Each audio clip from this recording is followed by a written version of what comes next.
अस्सलाम वालेकुम। आप देख रहे हैं सियासत.पी के। नजम सेठी पाकिस्तान के एक सीनियर तज्जियाकार नजम सेठी साहब की जानिब से कहा जा रहा है कि जिस तरीके से एक बैकग्राउंड बनाया जा रहा है, ग्राउंड्स तैयार किए जा रहे हैं और कहा जा रहा है कि इमरान खान को कहीं शिफ्ट कर दिया जाएगा। कभी ये एक्सक्यूज रखा जाता है कि अडियाला जेल के बाहर से दहशतगर्द गिरफ्तार किए गए, कभी कहा जाता है अडियाला जेल को बहुत हाई लेवल थ्रेट है और तंबू लगाकर बंद कर दिया जाता है। तो नजम सेठी साहब इस पर कुछ एलाबोरेट कर रहे हैं, कुछ अंदर की खबर दे रहे हैं, या शायद असल खबर दे रहे हैं कि ये तमाम तर ग्राउंड्स क्यों बनाए जा रहे हैं। नजम सेठी साहब कह रहे हैं कि कुछ लोगों की खान से मुलाकातें करवाए जाने का इरादा है और वो मुलाकातें कैसे करवाई जाएं और कौन सा स्पॉट हो, वेन्यू कौन सा हो, इसके ऊपर जो है वो चीजें फाइनलाइज नहीं हो रही। क्योंकि अडियाला जेल का जब भी नाम आता है कि मुलाकातें वहां हो, तो वहां की मुलाकातें बड़ी बड़ी मुश्किल है कि वहां मुलाकात करवाई जाए, क्योंकि वहां मीडिया का हर वक्त बाद जो है वो तांता बंधा हुआ है। इमरान खान से मिलने लोग आ रहे हैं और एक बिजी इलाके में वो तमाम तर जो अडियाला जेल की जो आप कह रहे हैं लोकेशन जो है, जो लोकेलिटी है, वो एक ऐसा बिजी सा इलाका है कि वहां पर ये मुलाकात जो है वो नामुमकिन है, नहीं करवाई जा सकती। तो ये जो तमाम तर ग्राउंड्स बनाए जा रहे हैं इसलिए बनाए जा रहे हैं ताकि इमरान खान को किसी ऐसी जगह शिफ्ट किया जाए, एक ये तमाम तर एक्सक्यूजेस सामने रखकर, जहां पर ये मुलाकातें जो है ये आसान हो और इन मुलाकातों के बारे में जो एक मुमकिन एक हिकमत अमली तैयार की जा रही है, उसके पीछे तमाम की तमाम ये कहानी बनाई जा रही है कि अडियाला जेल को कोई बड़ा सिक्योरिटी थ्रेट है, मामलात बड़े खराब है। खान को जेल से निकाल के, अपने सेल से निकाल के वो कहीं और भी ले जाए ना जेल के अंदर, तो भी पता चल जाएगा, कुछ भी नहीं रहेगी बात। इसलिए मेरा ख्याल है कि ये कोई एक्सक्यूज बनाने की कोशिश हो रही है कि खान को इस जेल से किसी और जेल में या रिहाइश में तब्दील किया जाए। अब एक और बात की है नजम सेठी ने।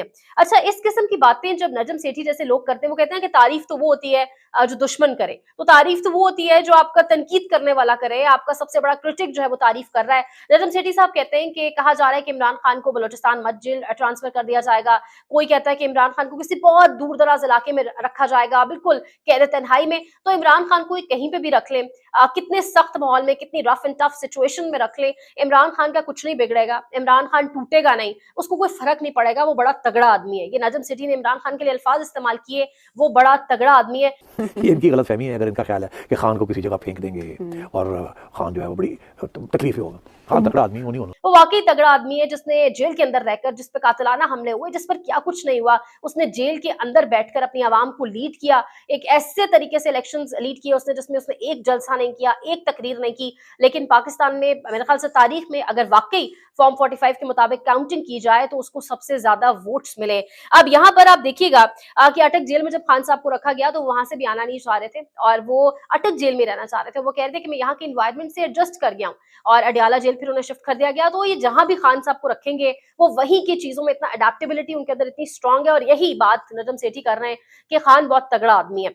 तो इसके बाद आगे चलते हैं, एक और बड़ी अहम खबर है शेर अफजल मरवत साहब। अच्छा, शेर अफजल मरवत के हवाले से एक आप कह लें एक थ्योरी है, बड़े बड़े दिन से चल रही है। इसको कभी हम कॉन्स्पिरेसी थ्योरी का नाम भी देते रहे, कभी हमें लगता था कोई रियलिटी भी है, लेकिन चीजें ना टाइम के साथ साथ पर्दा हट रहा है, चीजें ओपन अप हो रही है। शेर अफजल मरवत साहब जो है, जिस तरीके से वो बैठे हैं शाहजेब खानजादा के प्रोग्राम में और शाहजेब खानजादा जैसे सहाफी के आगे बैठकर वो पाकिस्तान तहरीक इंसाफ की लीडरशिप के ऊपर ही सवालात उठा रहे हैं, वो पाकिस्तान तहरीक इंसाफ की लीडरशिप पर सवाल उठा रहे हैं, बजाय इसके कि वो कहें कि ये जो तमाम तर चीजें हैं, जो ज्यादतियां हमारे साथ की गई हैं, उसकी सबसे बड़ी वजह ये थी कि जो इलेक्टोरल प्रोसेस था पाकिस्तान की तारीख में, यानी एक पार्टी को इलेक्टोरल प्रोसेस से आउट रखा गया, इलेक्टोरल प्रोसेस ही उन पर बैन कर दिया गया, उनसे बदला ले लिया गया, उनके कारकुनान को जेल में बंद किया गया। बजाय इसके उन्होंने कहा कि हमारी पार्टी के फैसले गलत थे, हमारी पार्टी ने कुछ फैसले ऐसे किए जिसकी वजह से हमें भुगतना पड़ा। और ये वो एक तमाम तर लाइन थी जिसके ऊपर अब पीएमएलएन खेल रही है। मुस्लिम लीग नवाज को ये पूरे का पूरा एक बयानिया मिल गया है, जो शेर अफजल मरवत ने बातें की हैं अपनी पार्टी लीडरशिप के ऊपर ही, अपनी पार्टी के गलत फैसलों के ऊपर ही, शाहजेब खानजादा के प्रोग्राम में, वो तमाम की तमाम चीजें अब पाकिस्तान तहरीके इंसाफ की जो नेगेटिव पॉइंट्स हैं वो पीएमएलएन को मिल गए और वो उसी के अराउंड प्ले कर रहे हैं। सिर्फ यही नहीं, शेर अफजल मरवत की यहीं तक कहानी नहीं है, उन्होंने पहले भी जब खान साहब से मुलाकातें करने की बात आई तो उन्होंने अपनी मर्जी से लोगों के नाम दिए। अब सेनेट इंतखाबात के हवाले से अगर बात की जाए, सेनेट के हवाले से, तो 3 नाम, वो 3 नाम जो इमरान खान की तरजीहात में थे, प्रायोरिटी लिस्ट में थे, उन नामों को निकालकर ऐसे 3 नाम डाल दिए गए जिनमें फैजुर रहमान, वकास औरकजई और खुर्रम ज़ेशान का नाम बताया जा रहा है। ये वो 3 नाम हैं जो किसी भी लिस्ट में मौजूद नहीं थे, जो इमरान खान की जानिब से एक प्रायोरिटी लिस्ट जो तरजीही बुनियादों पर जो नाम थे उनमें कहीं भी ये तीनों नाम दूर दूर तक नहीं थे। और ये तीनों लोग कौन है? इनमें से एक बताया जा रहा है कि शेर अफजल मरवत के बड़े करीबी दोस्त हैं, एक वो है जो उनकी डायरी पकड़े होते हैं हर वक्त, और एक वो है जो उनके फाइनेंसर हैं। यानी तीनों अपने करीबी लोग, उन्होंने जैसे पहले उन्होंने अपने भाई को फिट इन करवाया एक एक्यूरेट पोजीशन पे, एक सूटेबल पोजीशन के ऊपर, और अब ये सब कुछ, और ये नाम किसी लिस्ट में मौजूद नहीं थे, ये नाम शेर अफजल मरवत की जानिब से इमरान खान को दिए गए और इसके ऊपर अप्रूवल ले लिया गया इमरान खान की जानिब से। अब सवाल ये उठता है क्या ये वो तमाम तर चीजें, क्या वो जो मकसद था, क्या इमरान खान से मुलाकातों पर पाबंदी इसलिए मकसूद थी कि ये तमाम चीजें अचीव की जा सके, ये रिजल्ट्स आपको मिल सके, मुलाकातों पर पाबंदी लगा दी गई और उसके बाद शेर अफजल मरवत अब कह रहे हैं कि सिर्फ मैं और बैरिस्टर उमैर नियाजी ये फैसला कर सकते हैं कि कौन इमरान खान से मुलाकात करेगा। और बिल्कुल ऐसा ही हुआ, उन्होंने लिस्ट के अंदर सही वाले बंदों के नाम निकाल कर सिर्फ कुछ ऐसे जिन लोगों पर सवाल उठ रहा है कि वो कॉम्प्रोमाइज है या आया वो किसी और की तरफ से खेल रहे हैं, उन लोगों की मुलाकातें जो है वो उनकी नाम मुलाकात करने वाले लोगों में लिखवा दिया गया। और इसका मकसद शायद ये है कि इमरान खान को तनहा करके उनसे फैसले करवाए जा सके। आखिर ये कौन सी गेम है जो इसके पीछे चल रही है। और अब ये खबर सामने आ रही है कि इस्लामाबाद हाई कोर्ट की जानिब से ये फैसला सामने आया है जी कि इमरान खान से जो मुलाकातें हैं वो तमाम तर मुलाकातें वीडियो कॉन्फ्रेंस के ऊपर होंगी और वकला और फैमिली और इसके अलावा दीगर तमाम तर जो मुलाकातें उसको वीडियो कॉन्फ्रेंस के जरिए मुमकिन बनवाया जाएगा। और इस हवाले से इस्लामाबाद हाई कोर्ट का हुक्म भी जारी हो चुका है। लेकिन अब समझ ये नहीं आती कि सेनेट के नामों में हेरा फेरी से लेकर अब ये जो वीडियो कॉन्फ्रेंस के ऊपर मुलाकातें हैं, मतलब कौन सी मुलाकात है जो वीडियो कॉन्फ्रेंस के ऊपर सिक्योर होगी, जो सेफ होगी, जिसमें प्राइवेसी मेंटेन होगी, जिसमें सीक्रेसी होगी, वो कौन सी मुलाकात है। मतलब इतनी सारी बातें जो अपनी फैमिली से उन्हें करनी होंगी, जो अपनी लीगल टीम से इमरान खान ने करनी होगी, वो कैसे वो प्राइवेसी लेवल्स मेंटेन होंगे कि वो तमाम तर बातें वीडियो कॉन्फ्रेंस के ऊपर हो। कभी जेल सुपरिटेंडेंट कहेगा आज इंटरनेट स्लो है, आज इंटरनेट की स्पीड नहीं है। वैसे भी पाकिस्तान में इंटरनेट बंद करना आपको पता है इतना बड़ा मसला नहीं रहा है, एक न्यू नॉर्म बन चुका है।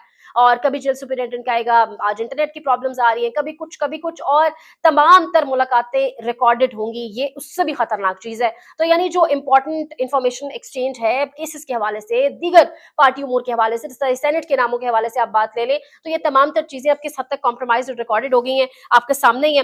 अगर हम आगे बढ़े और बात करें 15 मार्च 2023 की, वैसे आप जानते हैं 15 मार्च का दिन, पिछले साल की हम बात करें बाद में, लेकिन 15 मार्च का दिन पूरी दुनिया में इस्लामोफोबिया मनाया जाता है। और इमरान खान ने इस हवाले से बहुत एफर्ट्स की, पूरी दुनिया में जाके इस्लाम का मुकदमा लड़ा और इस दिन को फिर 15 मार्च को इस्लामोफोबिया के नाम से जो है मनाया जाने लगा। लेकिन 15 मार्च 2023, आज 15 मार्च 2024 है, 15 मार्च 2023 को बजाय इसके कि एक पाकिस्तान के साबिक वज़ीर आज़म को क्रेडिट दिया जाए जो काम उसने किया कि पूरी दुनिया में उसने एक मुकदमा जाके लड़ा, पूरी दुनिया में ये दिन इस्लामोफोबिया के नाम से मनाया जाने लगा। इस्लाम के ऊपर जो हमले होते हैं, जिस तरीके से तमाम तर चीजें की जाती है वो हमारे सामने, जिस तरीके से हमारे जज्बात को ठेस पहुंचाई जाती है।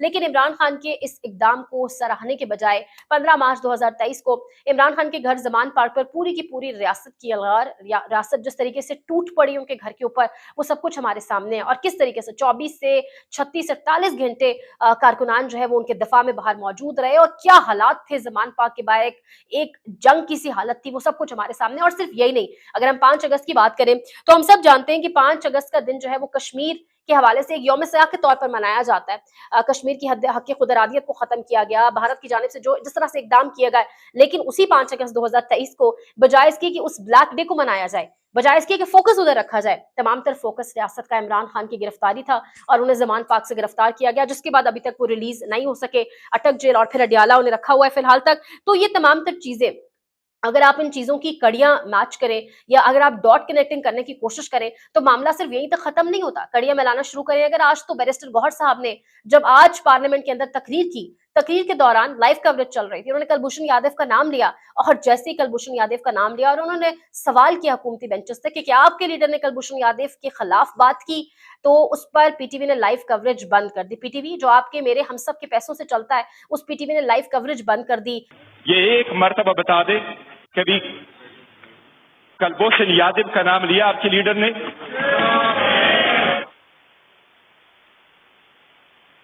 कुलभूषण यादव का नाम नहीं लिया जा सकता। 5 अगस्त को क्या करना है वो नहीं पता, फोकस कहीं और है। और 15 मार्च को क्रेडिट देने के बजाय उसी इंसान के घर पर रियासत टूट पड़ी। तो इन तमाम सारी चीजों के लिंक्स जोड़े जाएं, इनकी कड़ियां मिलाई जाएं और फिर देखा जाए कि ये जो हुकूमत है, जो आज हुकूमती जमात है, जब ये पहले भी 20 माह हुकूमत में थी तो उन्होंने कितनी बात की कुलभूषण के ऊपर, इन्होंने कितनी बात की भारत के जो बर्बरियत के इकदाम है उनके ऊपर, इन्होंने कितनी बात की इस्लामोफोबिया के ऊपर। वो तमाम तर टॉपिक्स को इन्होंने शट डाउन कर दिया है और जो बात करने वाला था उसको भी इन्होंने जेल में बंद कर दिया है। अगर आगे बढ़े और बात करें जावेद लतीफ साहब की, जावेद लतीफ साहब के बयानात हम सबके सामने, और जिस तरीके से जावेद लतीफ साहब के बयानात हैं और जिस तरीके से उन्हें मरियम नवाज के कैंप से भी जाना जाता है, कभी वो किसी प्रोग्राम के अंदर बैठ के, काशिफ वासी के प्रोग्राम के अंदर बैठ के कहते हैं कि हमें जबरदस्ती कहीं पे जितवाया गया और कुछ हलकों में हमें हरवाया गया है। अच्छा, अमेजिंगली वो विफाक के ऊपर तो बड़ी बात करते हैं, लेकिन वो जो मरियम नवाज ने हुकूमत बनाई है ना पंजाब के अंदर, वो उसके ऊपर बात नहीं करते। उन्हें लगता है वो बिल्कुल साफ शफाफ बनी है, लेकिन उन्हें अपनी सीट हार जाने का दुख इतना लग गया है,